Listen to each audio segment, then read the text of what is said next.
Man, did I take the world's worst turn to get here. Long story, won't talk about it. Hello, welcome to an episode of Forgotten Cemeteries of the Pacific Northwest. Today we're at Yamhill Carlton Pioneer Cemetery, located in Yamhill, Oregon, Yamhill County. A lot of yams in there. Alternative names of this cemetery, there's 8 of them. Carlton, Carlton Pioneer, Merchant, North Yamhill, which was confusing because there's a North Yamhill Cemetery already, Pioneer Memorial, Yamhill Carlton Pioneer Memorial, Yamhill County Pioneer Memorial. Quite the list there. So let's go meet some of the local residents and hear their story. A little history behind this cemetery. It was established in 1853 and has over 2,000 burials per the Oregon Burial Site Guide. It's about 7.5 acres, so it's pretty big, just kind of walking around this morning. Find a Grave is showing around 1683 memorials added so far to give you an idea. Overall, kind of a hidden gem out in the country with pretty unique stories. There was quite the list here, so I might have to do maybe just a 2-parter or something like that, I'm thinking. Try to do what I can do. From my understanding, the original cemetery used to be a half a mile south from here, and 13 individuals were moved in the summer of 1853. Of those 13, 2 of them were allegedly Native Americans, more specifically Indian Jim and Indian Clark. Sarah Jane Merchant is the first burial here in 1853. We'll visit their headstones, of course. We also have a War of 1812 vet, Civil War vets galore, and our first verified Confederate soldier headstone. To add, we had a pretty unique story of our first missing in action story of a Green Beret. So plenty of history here, and I think we'll do a 2-parter. Like I said, it's just too much to see, and hopefully I can find what I want to today. So why did I pick this cemetery for our second Halloween episode? Another Yamhill Cemetery, another ghost story. So it is said that a ghost walks the woods of this area, vowing revenge, and can be seen on misty nights. We'll discuss the local ghost legend of Alexander Carson later in the video. I guess if I was intelligent, I could have just turned literally around when I was reading the history of the cemetery. There's a nice little sign behind me about Sarah Jane Merchant and Jim and Indian Clark. Her headstone, I can't really tell. She's one of these 2. It's really, really wore down. But they're in this nice little gated community. And she was the first burial at the cemetery in 1853.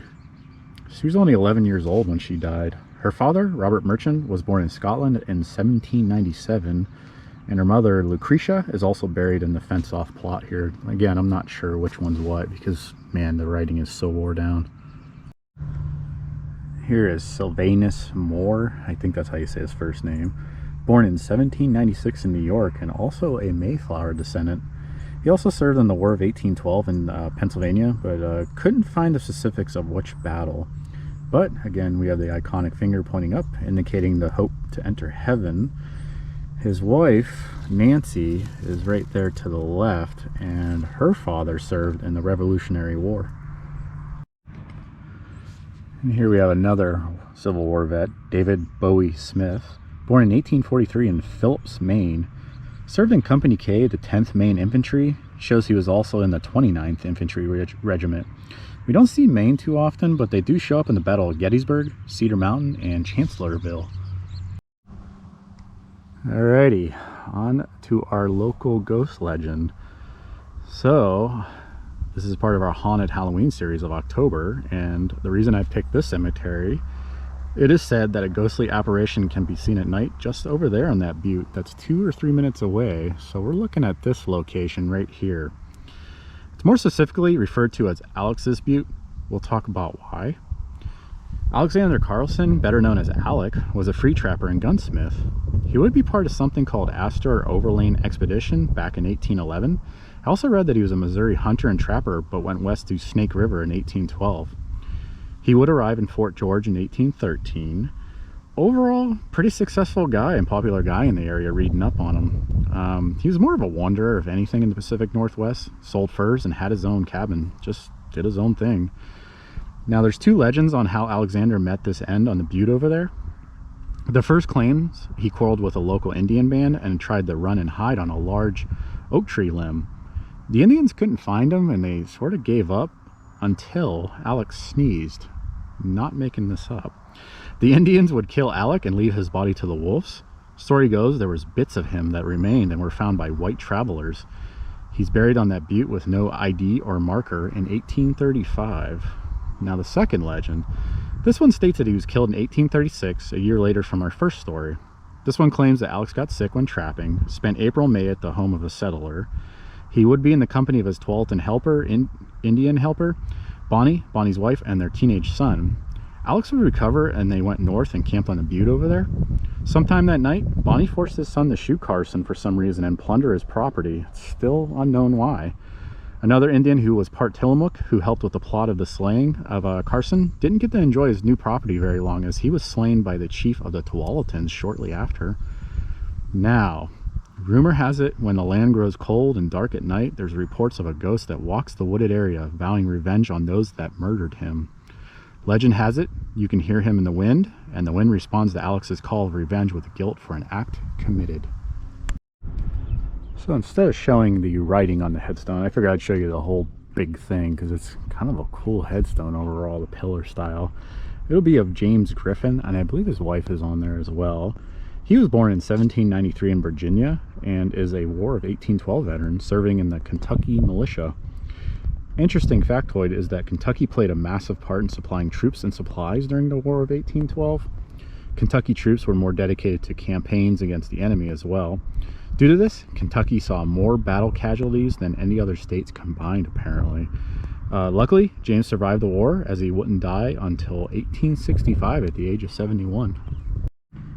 What may be the cleanest headstone in the cemetery belongs to Oliver O. Reed. Don't know his middle name, but he is another Civil War veteran serving in Company C of the 4th Minnesota Infantry.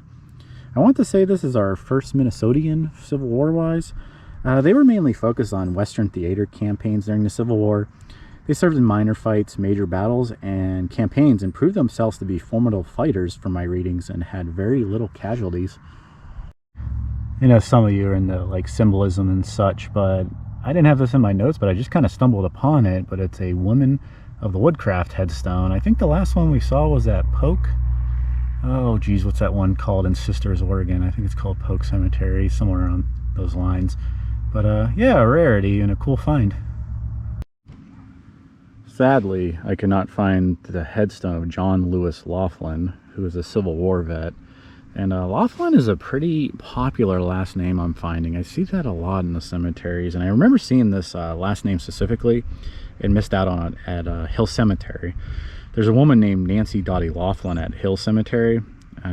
So this is kind of part of the fun of cemeteries. You get to link them around and, you know, kind of learn new stories about where they roam to. And I believe I read that the Laughlins are Mayflower descendants, if I remember correctly. But I was looking for John Lewis Laughlin at this cemetery, and a lot of the headstones have kind of fallen over time, and then the grass and the earth is just growing around them, so I could not locate him. But he was a Civil War veteran serving in Company B of the 1st Oregon Infantry. Alright guys, I'm going to cut this video short. There's some people showing up, and I don't want to be disrespectful, so I hope you enjoyed the video. I think we'll revisit it again, do a tour, and yeah, I hope you enjoyed the legend of Alex Carson. Thanks.